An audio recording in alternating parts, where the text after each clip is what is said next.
저도 이 어떻게 부자가 돼야 되는지, 무엇을 투자해야 되는지 뭐 이런 여러 가지 생각들을 개인적으로 정리를 하게 됩니다. 이제 본격적으로 이 책 내용에 입각해서 이 경제 독립을 위해서 10가지 여정이 있다라고 이렇게 강조를 하고 계세요. 저도 10가지 못 외웁니다. 근데 다 말씀 나누기는 어렵지만 10가지 여정이 있습니다. 책을 보시면 여러분 쉽게 파악하실 수 있는데요.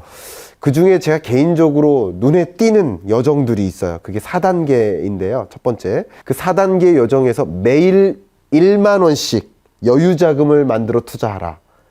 이 부분이 중요한 여정 중에 하나인 것 같아요. 왜 이렇게 말씀하시는 거예요? 왜냐하면 네. 대부분 사람들이 그렇게 얘기를 해요. 나는 투자할 돈이 없어. 나는 여유 자금이 없어. 그런 얘기들을 해요. 네. 그러니까 미리 포기를 하는 거죠. 나는 월급이 너무 작아서 못해. 이런 식으로 하거든요. 네. 근데 순서가 바뀌었어요. 네. 다 쓰고 나니까 뭐 여유 자금이 없는 거거든요. 여유 자금은 먼저 만드는 거거든요. 내가 만약에 10만 원 벌었다. 그러면 만 원이 여유 자금이고 나머지 9만 원 가지고 쓰는 거예요. 그럼 여유 자금의 정의를 다시 내려야 그렇죠. 되겠네요. 여유 자금은 쓰고 남은 게 아니라 네. 쓰기 전에 내가 만드는 거다. 별도로? 그렇죠. 그래서 내가 10만 원을 벌면 만 원, 20만 원을 벌면 20만 원. 그거는 내가 이제 내 미래를 위해서 투자한다. 그런 뜻이죠. 그러니까 커피 마시지 말고 그 돈으로 투자해라. 네. 근데 커피 마시고 놀러 다니고 다 놀러 가고 나머지 돈이 없으니까 네. 난 투자 못해. 이렇게 얘기하는 거죠. 그렇군요. 결국 여러분들도 이 부자가 되기 위해서 또 투자 자금을 마련하기 위해서 고민들 많이 하세요. 그렇죠. 실제. 그리고 저도 중간중간 보면은 재테크 전문가가 뭐 얼마 모으는 방법 뭐 이런 걸 말씀 많이 하시는데 지금 대표님의 한 말씀으로 그냥 올킬이에요. 그러니까 뭐 여유 자금에 대한 그 디파인만 달리해도. 맞아요. 그러니까 뭐 시드 머니를 먼저 만들어라. 그런 필요가 없어요. 오늘 당장 시작하는 거예요. 오늘 계좌 열고 오늘부터 만 원 해야 되겠다. 이 부분은 저의 생각과 100% 일치합니다. 여유 자금을 만드는 게 아니에요. 그러니까 그렇죠. 시드머니를 만드는 그렇죠. 게 아니에요. 그죠? 그 만드는 동안 그 돈의 가치는 더 떨어져요. 그렇죠. 그 동의하십니까? 100%. 이렇게 많은 재테크 전문가들이 좀 안타까운 게 3천만 원 만들기, 시드머니 만들기, 뭐 1년 걸려서 2년 걸려서 만들기. 근데 그 만들기 프로젝트를 하는데 그 목돈을 만드는 과정에서 그 3천만 원의 가치가 또 떨어지고 있다는 거. 그렇죠. 그러니까 돈은 일을 시켜야 되는데 예.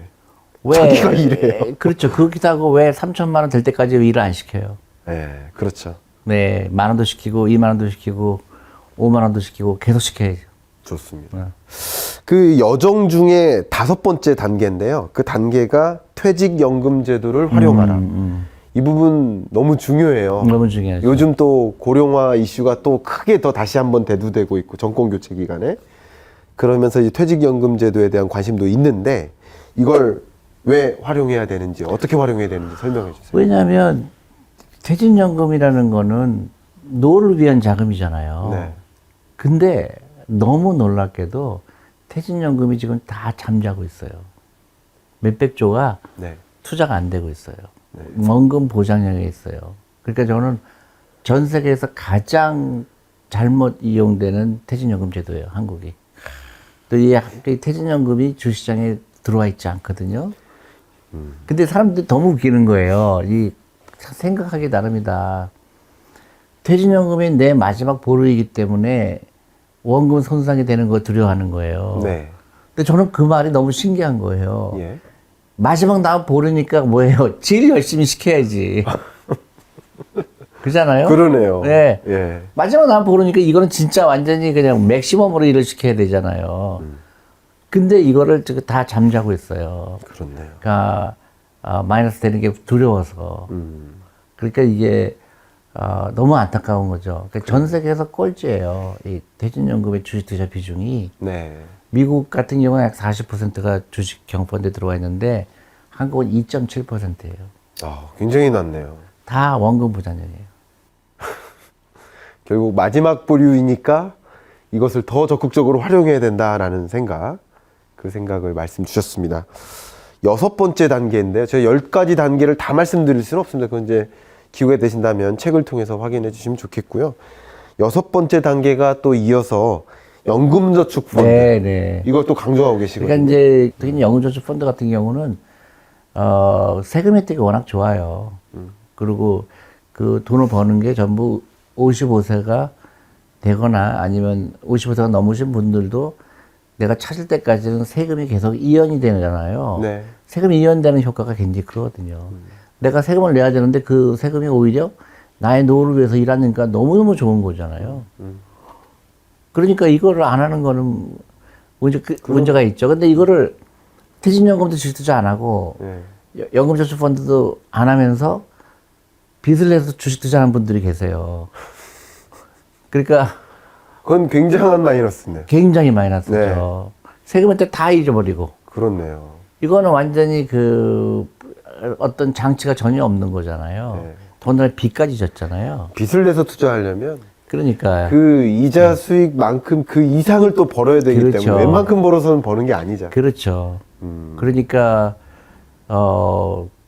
그래서 제가 그걸 반드시 먼저 하고 퇴직연금 주식 투자하고 그다음에 연금저축펀드로 투자하고 그래도 돈이 남으면 네. 뭐 그래도 저는 펀드를 해야 된다고 봐요 일반적으로. 근데 정말로 주식을 사고 싶으면 내가 잘 아는 거, 내가 그 분야에 내가 저기 전문가라든가 그래서 그런 주식 한두 개 사는 건 좋겠지만 네.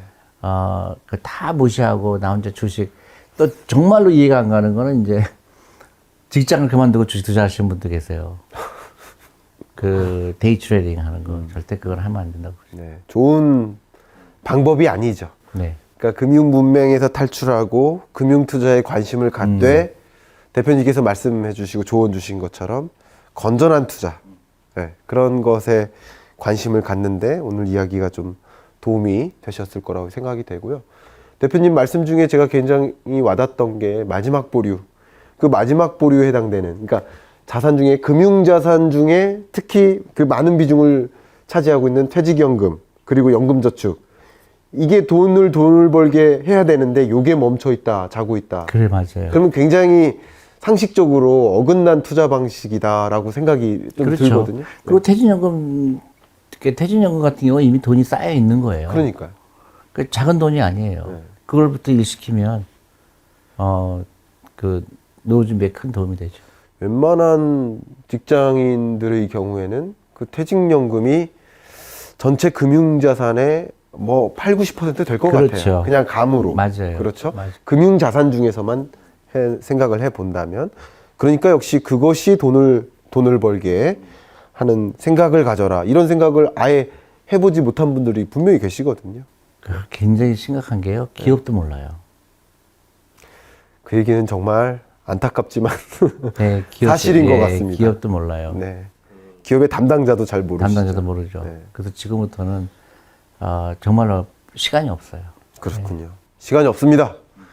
이 영상 링크를 많은 단체톡방에 공유하셔서 여러분 친하게 지내시는 또 회사 내에서도 많이 공유하셔서 이런 건전한 금융생활 문화를 정착하는데 여러분 아낌없이 함께 공유해 주셨으면 좋겠습니다. 뭐 그런 생각을 개인적으로 합니다. 자, 이제 거의 끝나는 시간인데요. 끝나는 시간에는 공식적인 이 아우트로 질의가 있습니다. 첫 번째는요. 김광석이 생각하는 존리란 이겁니다. 김광석이 생각하는 존리란. 저도 뭐 평소에 오랫동안 알아뵙고 지냈기 때문에 제가 생각해오는 존리 대표님의 그 인상이 있었는데 그걸 버리고 오늘 대화만으로 존리 대표님을 한번 제가 생각하는 존리를 정리한다면 존리란 금융 아티스트. 아, 그래요? 네. 제가 왜 그렇게 정의하냐면 이 금융 전문가이시지만 또 동시에 아티스트인 거예요. 이 아티스트의 성격은 뭐냐면 정형화되어 있지 않아요. 정형화된 그걸 싫어해요. 그것을 좀 탈피하고 싶어 해요. 그래서 많은 우리 5천만 국민에게 잘못된 상식들을 버릴 수 있도록 그 금융 아티스트적인 그런 메시지를 전달하시는 그런 분이 아니신가. 저는 그렇게 정의를 했는데. 고맙습니다. 마음에 드십니까? 네네. 저는 이제 그 미술대회나 이런 데 나가서 한 번도 상을 받아본 적이 없어요. 그래서 그런 그렇게 아티스트로 표현해주면 너무 고맙죠. 네. 좋습니다. 다음 두 번째 이 공식 아우트로 질문인데요. 책을 통해서 전달하고 싶은 메시지. 그걸 길게 하면 안 됩니다. 10글자 내로. 책을 통해 요 말을 하고 싶었다. 네. 10글자. 당장 시작해라. 당장 시작해라. 네. 6글자. 여러분 이 메시지 꼭 기억하시면서 이 책인싸의 내용을 좀 흡수하셨으면 좋겠습니다. 자, 이제 제가 드리는 나에게 시리즈예요. 조니 대표님, 나에게 주식이란? 나한테 자유를 주는 거다. 자유를 주는 것. 주식은 자유를 주는 네. 것이다. 조금 더 구체적으로 말씀 주시면. 왜냐면 경제적 자유거든요. 여러분들이 돈이 없으면 돈의 노예가 돼요. 그러니까 돈이 없으면 비굴해집니다. 돈을 많은 사람한테 그 조건식과 간에 비굴해질 수밖에 없어요. 시키는 대로 할 수밖에 없습니다. 내가 그래서 돈이 많으면 주식이라는 거는 내가 기업을 소유하는 거잖아요. 네, 그러면 내가 그럴 필요가 없어요. 그렇죠. 내가 돈의 주인이 됩니다. 좋습니다. 그러면 자유가 없죠. 내가 하기 싫은 거 안 해도 되거든요. 네. 또 우리나라의 개미들을 이끄는 또 선봉장 아니십니까? 그래서 나에게 개미란? 말 너무 안 들어요. 네, 예를 들어 투자할 때, 주식은 시간에 투자하는 거다. 네, 그리고 그렇게 차트 보는 게 아니다. 네, 샀다 팔았다 하는 거 아니다. 네. 근데도 전부 자기가 시장을 이길 거라고 착각을 하는 거죠. 말을 너무 안 들어요. 말 안 돼. 네, 그리고, 계속 그런 얘기예요. 나 몇 퍼센트 벌었다. 네, 20% 벌었다. 5% 벌었다.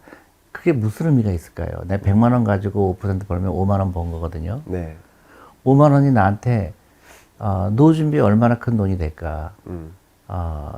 주식 투자는 그렇게 하게 한 게 아니라 돈 생길 때마다 투자를 했더니 나중에 55세가 됐더니 60세가 됐더니 내가 모은 돈이 투자한 돈이 한 20억이 됐다든가 30억이 됐다든가 이렇게 얘기를 해요. 내가 대표님 덕분에 투자했더니 지금 내 재산이 금융재산이 지금 7억이 됐습니다. 이렇게 얘기를 해야 되는데 네. 너무나 많은 사람들이 나 10% 벌었어요. 20% 벌었어요. 이렇게 얘기를 해요. 네. 아무런 의미가 없죠. 그렇네. 네. 내가 2천만 원 투자해서 10% 벌어봐야 200만 원이죠. 200만 원이 작다는 돈이 아니라 내 노후 준비에 그렇게 큰 의미가 없어요. 제가 갑자기 드는 질문인데요.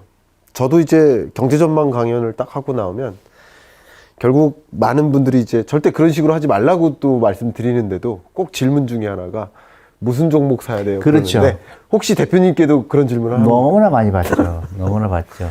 그래서 말 너무 안 듣는다 이런 말씀인가요? 그러고 이제 그렇기도 하고 또 이런 경우도 있죠. 마이너스 20%인데 이거 어떻게 해야 돼요? 그런 게 이제 좀 안타깝죠. 언제 사요? 언제 팔아요? 네. 무얼 사야 돼요? 그거는 그죠? 이제 절대 하지 말아야 될 거. 타이밍을 맞추는 거는 불가능하다. 절대 마켓 타이밍 하지 말라. 특히 이제 가장 많이 듣는 게 제가 제일 하지 말아야 될 것들이 이제 미국의 이자를 올릴 것 같으니까 일단 주식은 다 팔아놔라. 그 상황이 좋아지면 다시 사라. 그게 이제 가장 잘못된 어드바이스거든요. 그걸 맞출 수 있다고 착각을 하게 만들고 그렇게 실제로 하는 거를 당연시 여기는 게 굉장히 그 아마추어죠. 프로들은 그렇게 안 하죠. 그러니까 항상 투자돼 있어라. 맞출 수 없다. 대신에 좋은 주식이나 좋은 펀드를 골라서 꾸준하게 투자해라. 굉장히 심플하죠. 그럼요. 근데 그렇게 그게 진정한 그 인베스터죠. 이렇게 훈련을 받은 인베스터죠. 근데 이제 흔들리는 사람들은 조금만 흔들려도 주시장이 조금만 나빠도 빨리 팔고 싶고 또 도망가고 싶고 또 돈 벌면 또 그 돈으로 또 이익을 빨리 챙기고 싶고 하다 보니까 처음에는 인베스터가 되려고 시작했는데 시간이 흐르면서 이제 트레이더가 되거나 스페큘레이터가 되는 거죠. 네. 그런 유혹을 누구나 다 있을 수가 있습니다. 막 공포가 있을 때는 네. 일단 나 팔고 보자 하는데 절대로 그렇게 되지가 않아요. 그렇군요. 네. 예를 들어서 제가 만약에 주식을 다 팔았어요. 근데 정말로 내가 똑똑한 것 같아요.